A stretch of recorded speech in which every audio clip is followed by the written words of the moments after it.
So hello everyone, welcome to my channel. तो हमने अपने लास्ट वीडियो में जो फंक्शन का जो बेसिक प्रिंसिपल थे, कैसे उसको डिफ़ाइन करते हैं, फंक्शन का जो डोमेन होता है, रेंज होता है, कोडोमेन होता है, वो क्या होता है, इसके बारे में हमने चर्चा की थी। और अब इस जो भी फंक्शन, कोई भी रिलेशन फंक्शन कब होता है, ऐसी कंडीशन के बारे में हमने भी पढ़ा था। तो आज हम कुछ ऐसे एग्जांपल लेने वाले हैं जहाँ से आपकी फ़ंक्शन की जो अंडरस्टैंडिंग है वो और बढ़ जाएगी। अच्छे से आप आसानी से पहचान पाओगे कि कोई भी आपको फंक्शन दे रखा है वो फंक्शन है कि नहीं है। तो चलिए स्टार्ट करते हैं अपने क्वेश्चन 1 से। तो फर्स्ट क्वेश्चन में हमको दे रखा है कि आपका एक फंक्शन है जो सेट ए से सेट बी में क्या है डिफाइन है, जहाँ पे सेट ए के एलिमेंट्स क्या हैं A1 A2 A3 और सेट बी के एलिमेंट्स क्या हैं B1 एंड B2। तो यहाँ पे दे रखा है कि A1 की इमेज क्या है B1 है, A2 की इमेज क्या है B2 है और A3 की इमेज क्या है B2 है। तो क्या ये जो दिया गया जो कॉन्फ़िगरेशन है, क्या ये फंक्शन है कि नहीं है। तो इसके लिए हम क्या चलेंगे, फंक्शन की जो बेसिक डेफिनेशन उस पर चलते हैं। तो बेसिक डेफिनेशन क्या बोलती है, ये बोलती है कि आपका जो कोई भी दो सेट के बीच में अगर आप फंक्शन डिफाइन कर रहे हो तो उस केस में वो फंक्शन तभी होगा जब उसके डोमेन का हर एलिमेंट की को डोमेन में क्या होगी, एक सिंगल इमेज होगी। तो यहाँ A1 की भी एक सिंगल इमेज B1 है, A2 की भी एक सिंगल इमेज B2 है और E3 की भी एक सिंगल इमेज क्या है B3 है, B2 है। तो इसलिए जो जो कॉन्फ़िगरेशन दिया गया ये क्या है, एक फंक्शन है। तो जो f mapping A to B है वो क्या है, एक फंक्शन है। इसी तरह से सेकंड एग्जांपल पे हम चलते हैं। सेकंड एग्जांपल में क्या दे रखा है, ए से बी में ही आपको ये फंक्शन क्या डिफाइन है। तो A1 की इमेज क्या है B1, A2 की इमेज क्या है B2, लेकिन यहाँ पे आपको क्या नहीं दे रखा, A3 की इमेज नहीं दे रखा। तो हमने डेफिनेशन की बात क्या की सबसे पहले, कि फंक्शन के जो डोमेन है उसके हर एलिमेंट की सेट बी में कोई ना कोई एक सिंगल इमेज होनी चाहिए, लेकिन यहाँ A3 की इमेज तो मन को दे नहीं रखी। तो इसलिए क्या होगा, ये भी क्या है, ये नॉट अ फंक्शन, ये एक फंक्शन नहीं है, ये एक फंक्शन नहीं है। अब चलते हैं अपने थर्ड एग्जांपल की तरफ। थर्ड एग्जांपल में भी अपन को क्या दे रखा है, एक सेट ए है जो इसका डोमेन है, एक सेट बी है जो क्या है, इसका कोडोमेन है। तो यहाँ पे A1 की इमेज क्या है B1 है, A2 की इमेज क्या है B3 है और यहाँ पे A1 की इमेज क्या है B2 है। यानी कि A1 क्या दे रखी हैं, एक से ज़्यादा इमेज दे रखी हैं। लेकिन डेफिनेशन क्या बोलती है, डेफिनेशन बोलती है कि डोमेन के हर एलिमेंट की को डोमेन में केवल एक सिंगल इमेज होनी चाहिए। लेकिन यहाँ पे एक एलिमेंट की क्या दे रखी हैं, दो इमेज दे रखी हैं। तो यहाँ पे A1 का जो रिलेशन है वो B1 से है और A1 का रिलेशन क्या है B2 से भी है। तो ये भी क्या है, नॉट अ फंक्शन। तो ये भी क्या हो जाएगा, ये भी एक फंक्शन नहीं है। क्यों नहीं है, क्योंकि यहाँ जो डोमेन है उसके एक सिंगल एलिमेंट की क्या है, एक से ज़्यादा इमेज है। समझ रहे हो, एक से ज़्यादा इमेज है, तो ये क्या होगा, फंक्शन नहीं होगा। अब चलते हैं फोर्थ एग्जांपल में। फोर्थ एग्जांपल में अपन को क्या दे रखा है कि A1 की इमेज क्या है B1 है, A2 की इमेज क्या है B2 है, A3 की इमेज क्या है B3 है। तो यहाँ पर हर एलिमेंट की क्या एक सिंगल इमेज है। इस केस में ये क्या हो जाएगा, ये हो जाएगा एक फंक्शन हो जाएगा, ये एक फंक्शन हो जाएगा, ये फंक्शन नहीं होगा। ये भी आपका फंक्शन नहीं होगा और ये आपका एक फंक्शन होगा।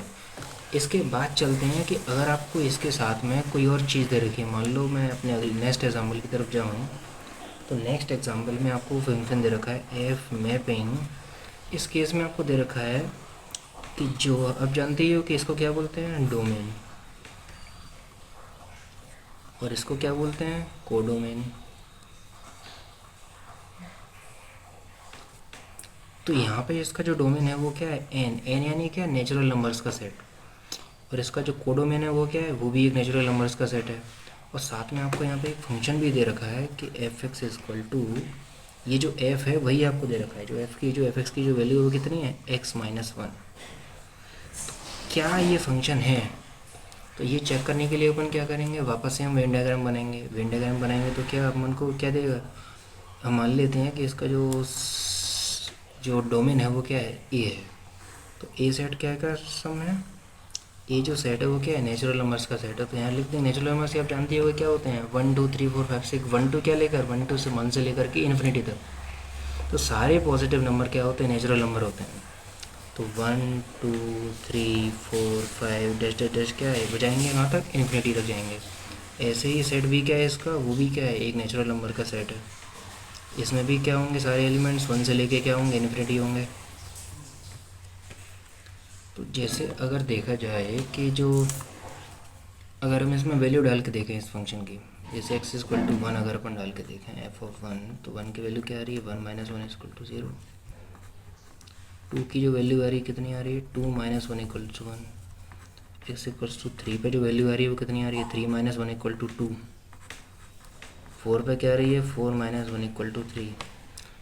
ठीक है, तो सबको समझ में आ रहा है कि 4 पे इमेज क्या है, 3 है, 3 पे इमेज क्या है, 2 है, 2 पे इमेज क्या है, 1 है। तो 2 की इमेज क्या है, 1, 3 की इमेज क्या है, 2, 4 की इमेज क्या है, 3, 5 की इमेज क्या है, 4। तो ऐसे ऐसे क्या होंगे, यहाँ पे 6 की इमेज 5 हो जाएगी, 7 की इमेज क्या हो जाएगी, 6 हो जाएगी। लेकिन आपने देखा जाए पे कि जब हमने यहाँ 1 पुट किया था तो बन गया था, नेचुरल नंबर था, क्योंकि नेचुरल नंबर क्या है, इसका डोमेन है। नेचुरल नंबर का सेट क्या है, इसका डोमेन है। तो जब हमने इसमें 1 पुट किया तो क्या अपन को क्या मिला, 0। तो 0 क्या नहीं होता, नेचुरल नंबर होता नहीं है। तो अगर 0 नेचुरल नंबर नहीं है यानी कि क्या हो जाएगा, ये एक फंक्शन नहीं है, ये एक फंक्शन नहीं है। समझ में आई बात? क्यों नहीं है फंक्शन, क्योंकि इसका जो कोडोमेन वो क्या है, वो नेचुरल नंबर का सेट है। और फंक्शन आपको क्या दे रहा है, 0 दे रहा है। और 0 कैसा नंबर है, एक होल नंबर है।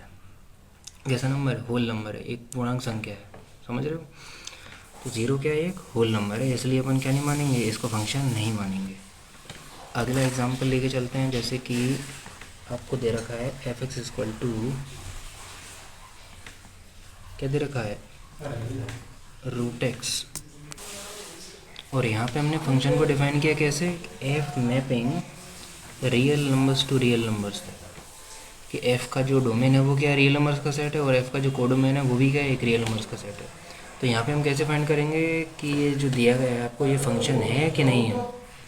तो इसके लिए हम क्या करेंगे, इसमें वैल्यू डाल के देखेंगे। हम एज्यूम करके चलेंगे जैसे कि आप कोई भी रियल नंबर इसमें डाल के देखो। जैसे रियल नंबर्स आप जानते ही होंगे, जितने भी रेशनल नंबर होते हैं, इरेशनल नंबर होते हैं, वो क्या होते हैं, सारे रियल नंबर होते हैं।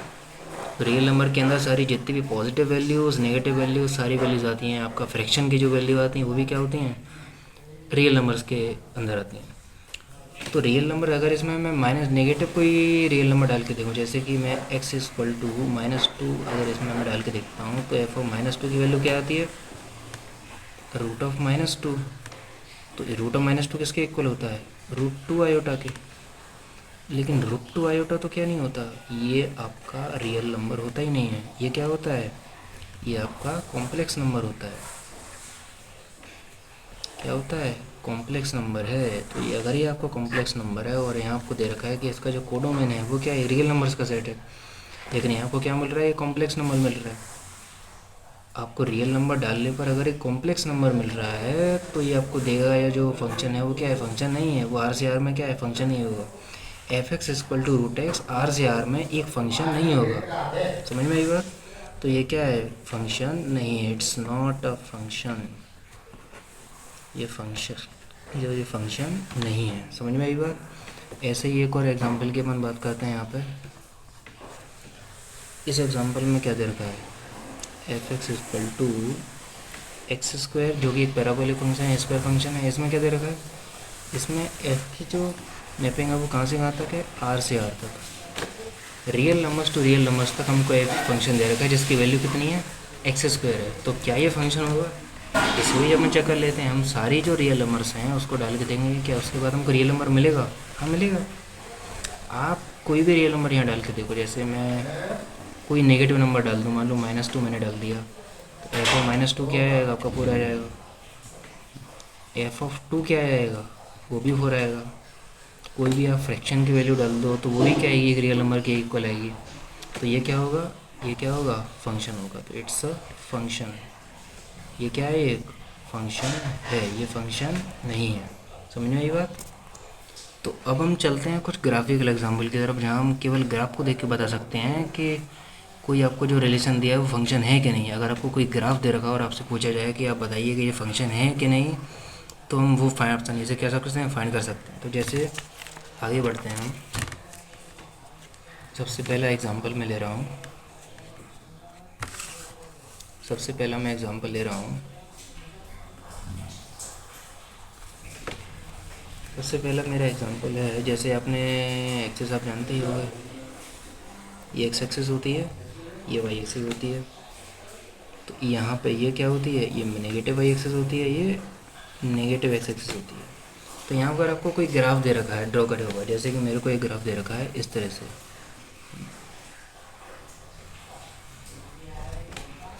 तो मैं इसमें कैसे चेक करूँगा कि ये आपका फंक्शन होगा कि नहीं होगा। तो ये चेक करने के लिए हमारे पास क्या होता है, एक मेथड होता है। उस मेथड में हम क्या करते हैं, सर सुनिए मेरी बात ध्यान से। हम उस मेथड के मैं कुछ पॉइंट्स यहाँ पे लिख देता हूँ, जैसे कि जो मेथड है वो क्या होगा। उस मेथड में हम क्या करते हैं, हम वाई एक्सेस के पैरेलल क्या खींचते हैं, एक लाइन खींचते हैं। We draw a line parallel to y axis. ठीक है, हम वाई एक्सेस क्या खींचते हैं, पैरेलल एक लाइन खींचते हैं। वाई एक्सेस के पैरेलल लाइन खींचने के बाद अगर वो लाइन उस कर्व को एक से ज़्यादा पॉइंट्स पर अगर काट रही है तो जो दिया गया रिलेशन है वो क्या होगा, फंक्शन नहीं होगा। वो क्या होगा, एक रिलेशन ही होगा। अगर वो लाइन अगर इस ग्राफ को एक से ज़्यादा पॉइंट्स पर कट कर रही है तो वो क्या होगा, फंक्शन नहीं होगा। जैसे कि अगर मैं यहाँ पे एक लाइन खींचूँ जो कि क्या हो, वाई एक्सिस के पैरेलल हो, तो ये लाइन इस कर्व को 2 पॉइंट्स पर काट रही है, एक पॉइंट ये और एक पॉइंट ये। तो यहाँ पर क्या हो जाएगा, यहाँ पर मान लो कोई पॉइंट x1 है, तो इस पॉइंट के कोऑर्डिनेट क्या हो जाएंगे, x1, y1। इसके क्या होंगे, x1, y2।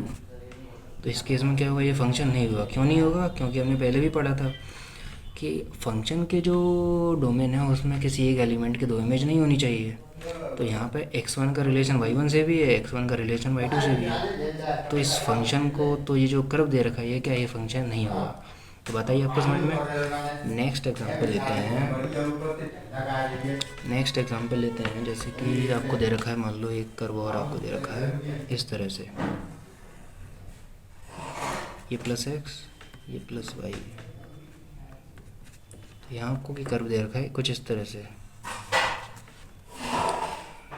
इसको थोड़ा अच्छे से बना लेते हैं अपन, ये रहा। तो इस कर्व के ऊपर क्या करेंगे, हम फिर से वाई एक्सिस के पैरेलल क्या करेंगे, एक लाइन ड्रॉ करेंगे। तो जैसे कि मैंने एक लाइन ड्रॉ कर दी वाई एक्सिस के पैरेलल, तो ये लाइन केवल क्या कर रही है, इस ग्राफ को एक पॉइंट पर काट रही है। वाई एक्सिस के पैरेलल आपको केवल क्या खींचनी है, एक लाइन खींचनी है। उस एक लाइन अगर उस कर्व को एक से ज़्यादा पॉइंट पर काटती है तो वो कर्व जो क्या होगा, वो फंक्शन नहीं होगा। अगर वो केवल एक ही पॉइंट पर काटती है तो वो क्या होगा, फंक्शन होगा। तो केवल एक पॉइंट पर काटा है इसलिए किसने क्या है, ये क्या होगा, फंक्शन होगा। ये क्या है, ये फंक्शन है। एक और एग्जांपल लेते हैं, जैसे कि थर्ड एग्जांपल में क्या बात करेंगे, आपको एक और ग्राफ दे रखा है कुछ इस तरह से। उस ग्राफ में आपको कुछ ग्राफ इस तरह का दे रखा है, ठीक है। अब इस ग्राफ में फिर से अपन बात करेंगे, हम वापस से क्या करेंगे, वाई एक्सिस के पैरेलल एक लाइन ड्रॉ करेंगे। तो हमने वापस से क्या कर दी, लाइन ड्रॉ कर दी। तो वापस से आप देख सकते हैं ये जो लाइन है वही जो इस कर्व को एक से ज़्यादा पॉइंट पर क्या कर रही है, कट कर रही है। तो 1 2 3 3 पॉइंट पर काट रही है। तो एक से ज़्यादा पॉइंट पर काट रही है, इसलिए क्या होगा, ये फंक्शन नहीं होगा, ये फंक्शन नहीं होगा। अगले केस में बात करते हैं, एक और अपन एग्जाम्पल लेते हैं, जैसे फोर्थ, 3 हो गए हमारे। फोर्थ वाला क्या, फोर्थ में भी हमको क्या दे रखा है, ये दे रखा है, ये एक्स एक्सिस, ये वाई एक्सिस। फोर्थ एग्जांपल दे रखा है हमको कुछ इस तरह से। तो इस पर क्या करेंगे, हम इस पर भी क्या करेंगे, वाई एक्सिस के पैरेलल क्या करेंगे, लाइन ड्रॉ करेंगे। तो ये लाइन क्या कर रही है, इसको केवल एक पॉइंट पर काट रही है, तो ये क्या होगा, फंक्शन होगा। आप केवल देखते ही बता सकते हो, केवल आपको ड्रॉ करना है और आप देख के बता सकते हो कि कोई भी कर्व जो दे रखा है वो फंक्शन है कि नहीं। तो इसी के साथ हम मिलते हैं अपनी नेक्स्ट वीडियो में। तो आपको सारे जितने भी आज क्वेश्चन थे आपको समझ में आ गए होंगे, हम कैसे फंक्शन को चेक किया। अगर आपको केवल फंक्शन को डिफाइन करके दिया है कैसे चेक करेंगे, अगर उसको ये वैल्यू दे रखी है तो कैसे चेक करेंगे, और अगर आपको ग्राफ में अगर कोई पूछता है कि कोई ग्राफ है तो वो फंक्शन है कि नहीं तो भी कैसे चेक करेंगे। तो आपको सारे जो मेथड्स हैं आपके क्लियर हो गए होंगे, फंक्शन की जो अंडरस्टैंडिंग आपका क्या होगी, क्लियर हो गई होगी, जो भी कॉन्सेप्ट है। तो अगली वीडियो में मिलते हैं। तो आप वीडियोस आपको पसंद आई है तो वीडियो को लाइक कीजिए, शेयर कीजिए और सब्सक्राइब कीजिए। चैनल को सबसे पहले क्या कीजिए, आप सब्सक्राइब कीजिए। तो थैंक यू।